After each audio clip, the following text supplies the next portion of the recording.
اپنی ہولی قرآن سے ان سب ٹاپکس کو، تو اس چینل میں اونلی ایجوکیشنل کنٹینٹس اپلوڈ ہوں گے. تو اگر آپ نے ابھی تک میری چینل کو سبسکرائب نہیں کیا ہے تو جلدی سے جا کر سبسکرائب کرو اور بیل آئیکن کو بھی دباؤ تاکہ لیٹسٹ اپڈیٹس آپ کو جلدی سے ملے.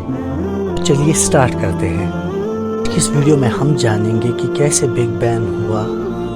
آج کی اس ویڈیو میں ہم تھیوری آف نتھنگ اور بگ بینگ تھیوری کو ریلیٹ کرنے والے ہیں اپنے ہولی قرآن سے.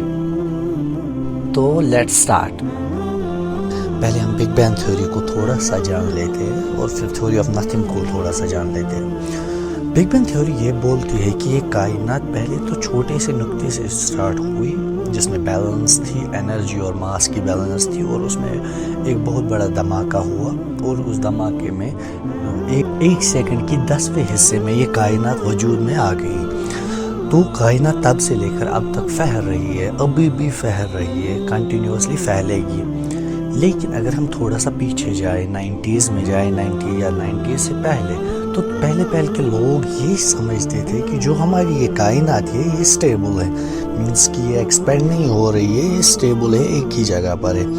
لیکن یہ ایک ہائپوتھیسس تھا، اس کا کوئی سالڈ پروف نہیں تھا. لیکن پھر آئنسٹائن نے اپنی تھیوری آف ریلیٹیوٹی سے یہ پروو کر دیا.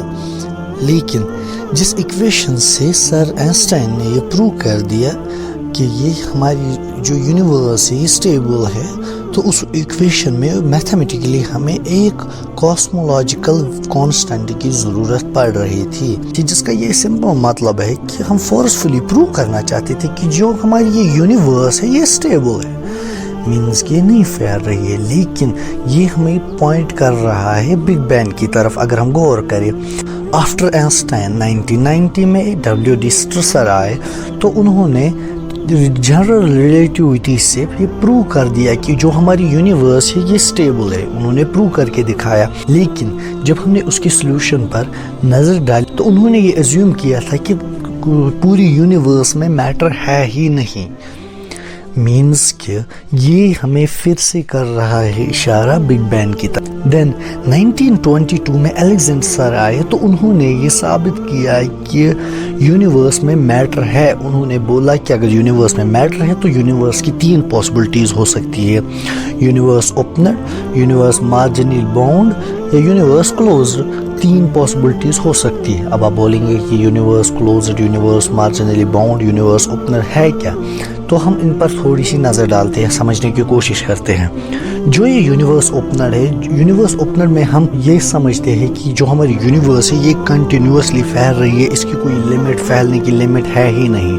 تو یہ پھیل رہی ہے بگ بینگ سے لے کر پھیلتی جا رہی ہے، ابھی یہ رکے گی کبھی نہیں. یونیورس مارجنلی باؤنڈ، اس میں ہم یہ سمجھتے ہیں کہ جو ہماری یونیورس ہے یہ بگ بینگ سے لے کر پھیل رہی ہے، لیکن with the passage of time اس کا پھیلنا دھیما ہو رہا ہے، لیکن کم ہو رہا ہے، اس کی سپیڈ کم ہو رہی ہے.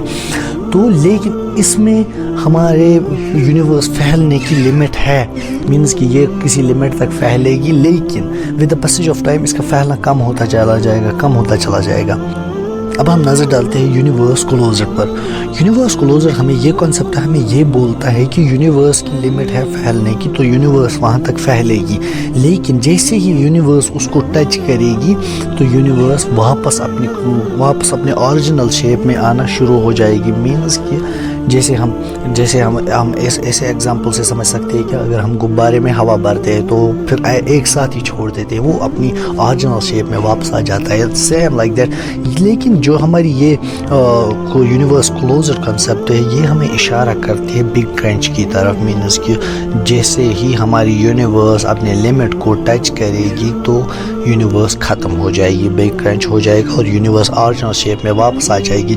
پھر ہمیں ایک سالڈ پروف کی ضرورت تھی. سپوز اگر آپ سوچو گے کہ اگر آپ کی ڈیلی لائف میں کوئی بھی دھماکہ ہوتا ہے تو اس کے ارد گرد جو چیزیں ہیں نا وہ ایک دوسرے سے دور جاتی ہے اور اس میں ساؤنڈ ویوز پروڈیوس ہوتی ہے، بہت بڑی ساؤنڈ ویوز پروڈیوس ہوتی ہے. یونیورس میں اگر پریزنٹ ہوئی وہ ساؤنڈ ویوز تو بگ بینگ ہوا تھا. پھر 1965 میں اے پنزر اینڈ W ولسن نے یہ ڈسکور کر دیا کہ cosmic micro back ground sound waves radiation انہوں نے یہ ڈسکور کر دیا. تو یہ ہمارا ایک ٹھوس ثبوت تھا کہ جو ہماری یونیورس ہے یہ بگ بینگ سے سٹارٹ ہوئی ہے. اب ہم دیکھیں گے کہ تھیوری آف نتھنگ کیا بولتی ہے ہمیں. تھیوری آف نتھنگ ہمیں یہ بولتی ہے کہ یہ جو ہماری یونیورس ہے یہ کچھ نہیں سے سٹارٹ ہوئی ہے. مینس کہ آپ اس ایگزامپل سے یہ سمجھو کہ ایک بڑا سا ٹکڑا ہم لیتے ہیں یونیورس کا, اس میں ہم سب کچھ نکالتے ہیں, اس میں ہم گیسز ویسز کچھ بھی نہیں اس میں رکھتے ہیں. تو جب وہ خالی ہو جائے گا تو میں بولوں گا آپ کو کہ کیا یہ خالی, اوبویسلی آپ سب کا آنسر ہوگا یس یہ خالی ہے. تو میں آپ کو بولوں گا کہ کیا یہ کریٹ کر سکتا ہے کچھ, تو آپ بولیں گے نہیں ایبسلیوٹلی نتھنگ, یہ کچھ بھی کریٹ نہیں کر سکتا. لیکن جہاں پر کچھ بھی نہیں ہوتا ہے وہاں پر ہر وقت کوانٹم فلیکچویشنز لیول, کوانٹم لیول پر کچھ نہ کچھ تو بنتا ہے اور کچھ نہ کچھ ڈسٹروائے ہوتا ہے. یہ سوال ہے نا کیا کچھ بھی نہیں کچھ بنا سکتا ہے. تو چلو اس کو تھوڑا سا ڈیپ میں سمجھ لیتے ہیں. 1979 میں ایلن گوتھ نے ایک تھیوری دی جس کا نام تھا انفلیشن تھیوری. انفلیشن کی تھیوری ہمیں یہ بولتی ہے کہ جو ہماری یونیورس ہے یہ سنگولیرٹی ٹائم میں 0 سیکنڈس میں نتھنگنیس سے ایگزسٹنس میں آئی, اور 0 سیکنڈ سے لے کر 10 ریز ٹو پاور -36 سیکنڈس میں کیا ہوا یہ آج تک مسٹری ہے. یہ کسی نے نہیں جانا ہے. آج تک ہماری سوچ اس کو سمجھنے کی کوشش کر رہی ہے. اس سنگولیرٹی کے اپیئر ہونے کے بعد 10 ریز ٹو پاور -36 سیکنڈس کے بعد ایک پروسیس سٹارٹ ہوا یونیورس میں, جس پروسیس کو ہم کاسمک انفلیشن پروسیس بولتے ہیں. یہ پروسیس ہماری یونیورس میں 10 ریز ٹو دا پاور -36 سے لے کر 10 ریز ٹو دا پاور -32 تک چلا. اس چھوٹے سے ٹائم پیریڈ نے ہماری یونیورس کو کوانٹم لیول سے لے کر کاسمک لیول تک پہنچا دیا. دن اچانک اتنے ٹائم کے بعد یہ پروسیس رک گیا. پھر اس پروسیس کے بعد آج آپ جو بھی دیکھ رہے ہو یونیورس میں کہکشائیں سیارے سب کچھ ایگزسٹنس میں آ گیا. اب غور کرنے والی یہ بات ہے, اگر ہم ان دونوں تھیوریز کو ریلیٹ کریں تو ہمیں ایک چیز تو کامن نکلتی ہے کہ دونوں میں وسفوٹ ہوا تھا.